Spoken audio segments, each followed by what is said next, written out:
Good morning everybody. Welcome to M Global Tutorials and Support Team. Ang ating pong next topic sa ating tutorial is how to create an event sa groups like what I'm doing now. Kung mapapansin po natin na marami pong groups. Ang advice ko po sa inyo ay mag-join kayo sa maraming groups tulad ng mga OFW groups.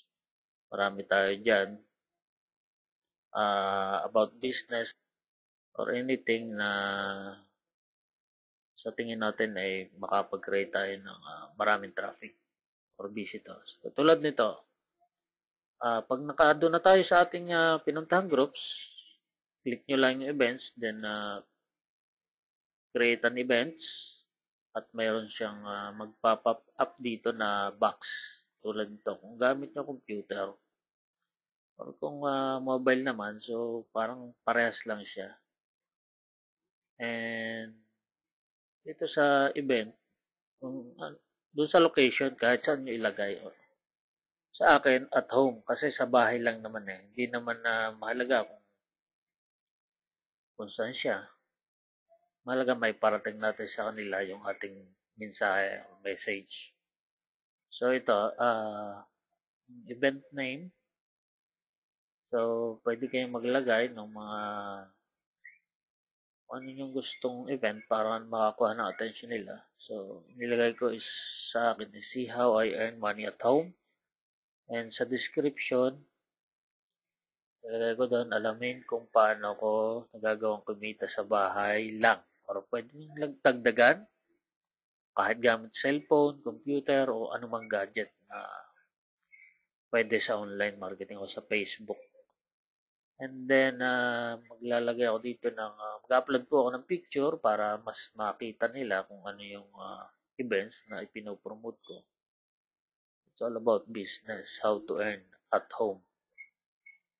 So, sa ganitong paraan, ay mas marami tayong mga visitor na mag-create para mag-join sa ating events. Tulad nito. So, ginawa ko, punta ko sa aking website, then kinuha ko yung URL or yung link at pwede mo siyang ilagay sa description para kung sa ganun, kung na-curious siya at i-click niya, makikita niya kung paano yun. Ano gawin itong business. So, ang nais lang naman natin dito ay tulad nga na nasabi ko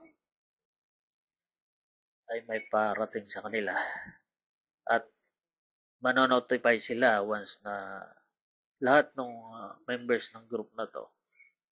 At isa pang maganda rito, yung mga friends natin, kunyari dahil tayong friends, pwede mo siyang i-invite.